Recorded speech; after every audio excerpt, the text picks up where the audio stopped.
implementing the basically first thing which I can think of implementing the smart IoT solutions which can at least save the electricity. Yeah. We at ABB are doing it, so that's why I know. Yeah. So that's the first thing I think to start with.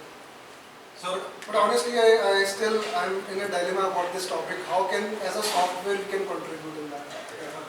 I will come to that. So, for this particular question, how many of you are agreeing on we are contributing in carbon emission? Most of us, right? So yes, as we are consuming 7% of global energy as an IT industry, yes, we are contributing too much in carbon emission and we are impacting our environment. So, more facts. So, if we create a model, if we train a model on NLP, it's almost like 315 return flight from San Francisco to New York. So it's a huge. You can see like only one model producing that much carbon emission. It's about AI. So let's talk about general thing. So it's laptop. Everyone has laptop. We think like it's one laptop maybe lasts for 4 years. So first 4 years from building till uses of 4 years is contributing 422.5 kgs of CO. It's a huge number. And so what do you think? As a 34% of our global workforce, as an IT industry, are we contributing enough towards our environment? When we thought about one variable, okay, let me minimize my algorithm time because it's impacting my environment, it's impacting it's creating more carbon. We never thought, right? That's their green software development appears. So it's not a new term, it's old term, but now it's raising in Europe, in US, and even in India. So you might have heard about like we are moving towards green energy. Right. So it's almost like we need to make the environment to go green. It's not like one's responsibility, not like vehicles' responsibility to reduce it. It's not like one particular industry responsibility to reduce it. It's all our responsibility to reduce the carbon emission what we are doing. So I'll define. You can either read this one. This one is a bit technical. I'll define in very simple terms. What is green software development? Green software development is creating sustainable software with optimal use of resources and moving towards green energy. So what is resources here? It's simple, right?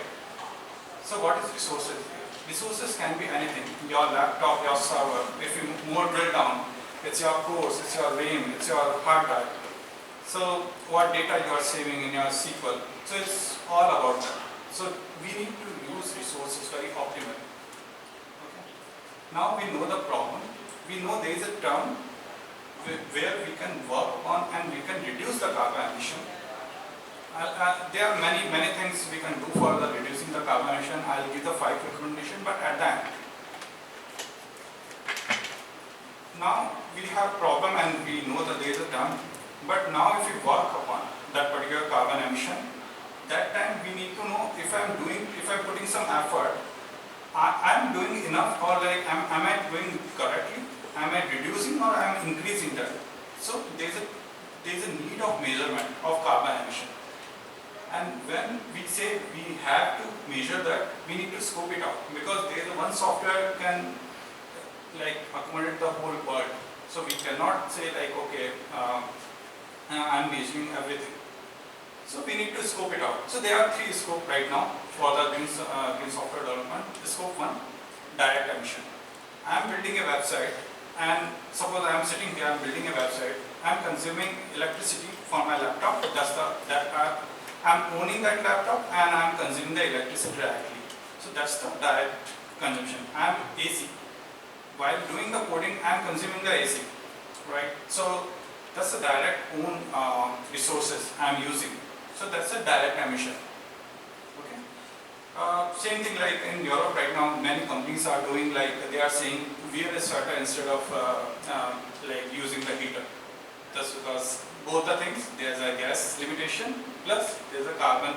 They want to put the carbon indexes everywhere. So that's why they are doing. So that's that they are limiting the direct emissions.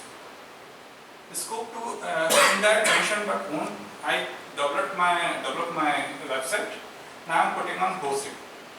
So I'm owning that hosting, but I'm not using that website. My users are using that website, right? But I'm owning that resource. So because my users are using, and there's some carbon emission happening, that's a scope 2. And then scope 3, indirect emission. I'm using that AC, but I'm owning. But the manufacturer of AC is not owning right now. He sold me. He sold that AC to me. Okay. So, but for when I'm using the AC, is for indirect consumption for him, like that manufacturer of AC. So that's scope 3.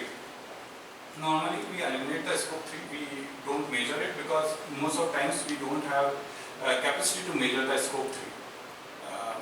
For fundamentals like AC fridge, we have the 5-star, 3-star ratings where they measure that, but not exactly how much AC you are using, they don't know, right? So that's a different thing. But these are the scopes. Scopes are clear for everyone, right? Now let's see about the tools, which actually gives you direct emission uses. The best tool is AWS Carbon Footprint. It's inbuilt. If you have billing authorization, if you can see the billing, you can access this particular dashboard and you can see how much carbon emission you are doing. So if you are minimizing any carbon emission, it will show in like it's update in every billing cycle. So when your bill is generated, it will update that this graph also. So that's the first one. The second is cloud carbon footprint. There are two: is Carbon Aware SDK and Cloud Carbon Footprint. Both are free and open source tools. And they will say like how much carbon emission your application is doing. You need to host this application, both application, Cloud Carbon Footprint and Carbon Aware SDK, on your same host, basically, and they will provide the API. So they would provide the region-specific indexing, like which region is more impacted for carbon emissions. So they will give that ratings out of 10, and you can allocate your resources. Suppose in India, if it's coming 8 out of 10, you can allocate your resource there. If it's low, then that means it's impacting more. The third one is Azure Carbon Footprint tool. This is very tedious tool. Basically, you need a Pro Power BI license for this. Also, there are only certain accounts can access this particular tool. So, was not able to set up this particular tool. So, not aware like.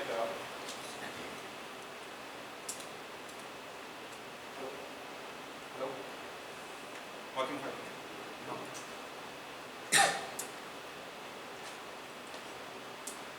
Hello.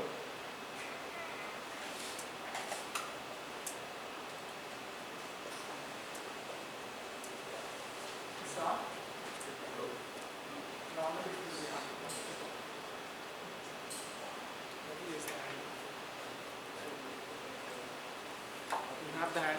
Yes.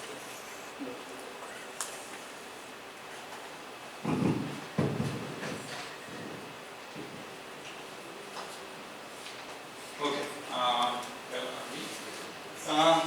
Azure Carbon Footprint tool. So this one needs Pro Power BI and certain accounts only can access this one. So I don't recommend this one because it's 1-star in their app also. But there is a way you can measure it in Azure. So, yeah, this one. Now for researcher or like if you want to basically measure in your local, these are the two best tools I got to know for Windows. I didn't. I didn't do research about the Linux, but for Windows, these are the two basic tools. First one is Intel Power Gadget. It's an Intel specified gadget. You can just start logging. There is a start log button is there, and you can log all the energy consumption for your local like how one application, when you turn on and when you run the application, how that measurement fluctuating. I'll show you a glimpse of it later in this slide. And second one is E3 data. It's an inbuilt Windows tool. You can just run some commands and you can just get the data. It's very specific to PID. So if your application is there, you can give your PID and you can actually track that how much energy consumption is doing. So it's very specific to PID and it's the best tool I came across for energy consumption measurement.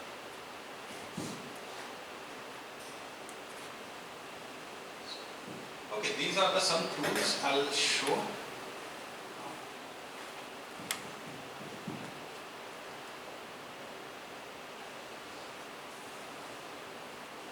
So this is the first tool. It's a calculator. You can simulate your whole server here. So you can see like how much runtime is there, what type of CPU, GPU both you can accommodate.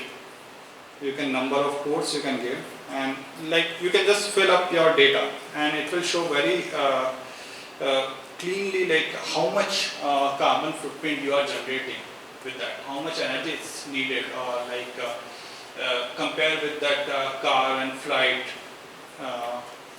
It's also shows like region specific emission. So if your resource is allocated in Switzerland, it will emit lesser carbon than India or Australia. So it will show clearly like where you should locate your resource and how much energy or carbon emission you will produce. The second one, basically this is a repository where you can find everything. I'm talking about here. Not this one. This one is a Python library. You can accommodate this library in your code, which actually measures that carbon emission by runtime. So it's very simple. It's given here. It's very simple. You just need to install that particular package, and on the startup or like in your start code, you just need to put your code there. So it will show like how much energy it's consuming at the runtime. This one have all the links available. This is a good resource from Green Software Foundation. Green Software Foundation is working towards green software development. So this one is the best page I came across. They listed all the resources which I'm talking about here, and also plus extra. There are many tools available here. You can just go and see like if anything work for you. There's another one. This one is Firefox extension.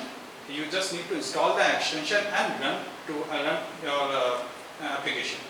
It will detect like carbon score. Basically, it will give you carbon score, how green your application is, and it will give the recommendation also, like where you can reduce that carbon emission.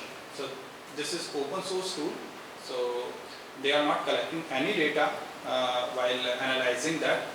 And it's work on the locally, so it's good one. If you have any project which data sensitive, you can install it and you can work on it. This one is EcoGrader. You just need to pass your website link and it will grade your application like from 10, like how good it is. So these are some tools which is available. We can directly use it. In this EcoGrader, there is a problem like if you need to log in, it won't work that perfectly.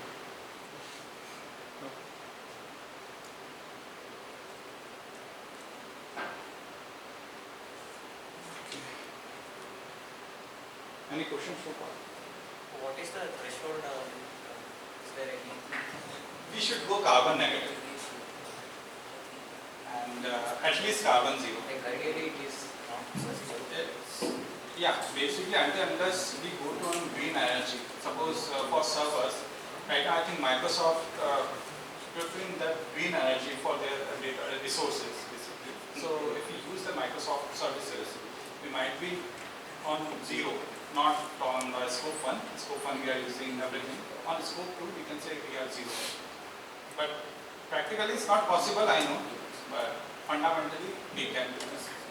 If we put even for this one, for our organization, if we go for green energy, we try to do that everywhere green energy. We can do that, but it's a bit difficult. And practically it's not possible, but we can reduce from our side what we can do. Is it like applicable for server side application or standalone? Everything. So suppose you have Windows application which are working. You can optimize your algorithm to keep that less data in memory or process less data and give the result. Right? So it's possible if you put the efforts.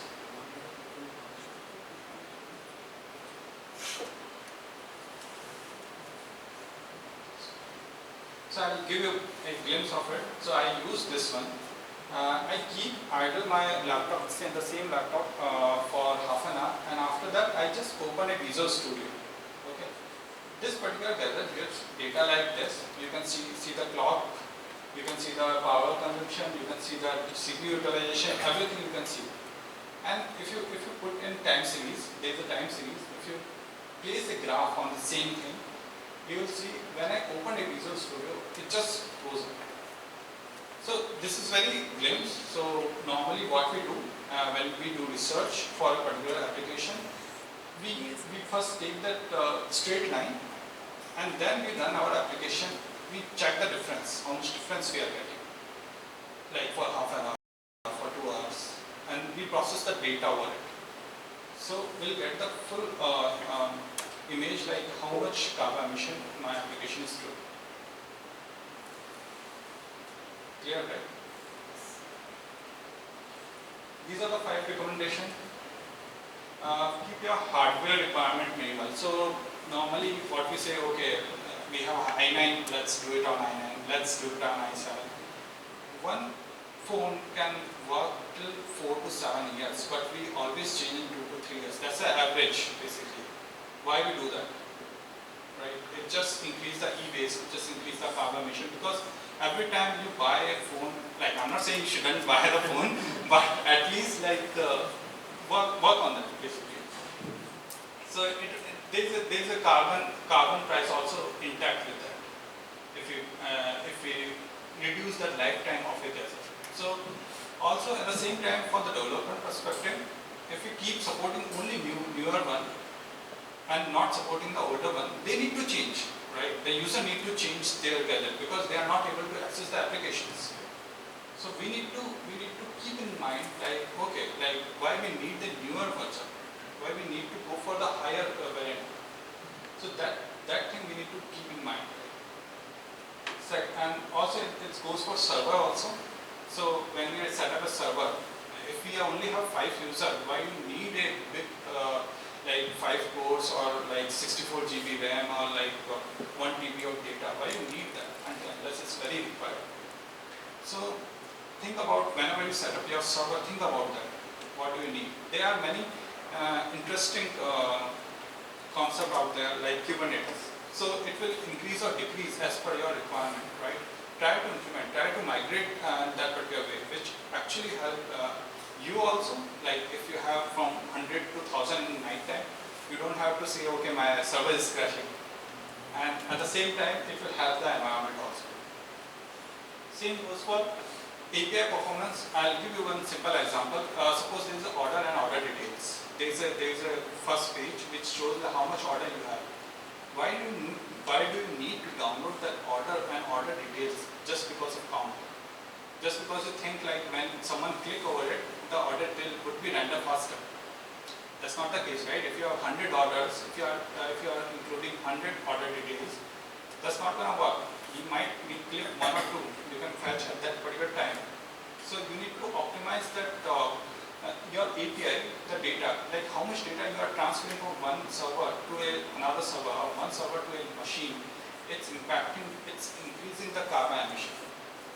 So the data you transfer, you reduce, it will help you. Then this one is classical one. So repaying the technical debt implies repaying environmental debt. So basically what happens if you don't repay the technical debt? At the one point of time, your software is not maintainable. You need to redo the work, which you can repay. If you repay the debt, it will be maintainable, sustainable for a long time, right? So you don't have to do rework just because it's just not maintainable at the same time. Plus, repaying the debt also comes with improve the performance, removing the unnecessary code, removing the duplicate code. It actually improves your performance. So it's a win-win situation for everyone. Then come the usage, suitable optimized algorithm. So there is a saying, right? We shouldn't reinvent the wheel. So it's commonly in the junior developers, like when something came and they just want to rewrite everything by themselves. It's already present in the internet, which is very much optimized. It's developed by researchers. We don't need to reinvent the wheel and just use the suitable algorithm. You can learn side by side, but at the production, unless you are very sure, you shouldn't use like your own. You should use like whatever person to do, and if it's feasible to use. Improve user experience while decreasing carbon emission. That's same thing. So when the same example with the API. So suppose you are not downloading that order details and order data, your UI will load faster, right? Because that data transfer is very minimal, which increase that user performance. At the same time, it will reduce the carbon emission. That's all from my side, I think. Yeah, thank you. Any questions? Hope you are aware. This particular session is more about the awareness. Like when you work again on Monday, you should think about something about the carbon emission, and you take a Kaizen, you take a user story to reduce your carbon emission. So it will help the environment. Okay. Thank you.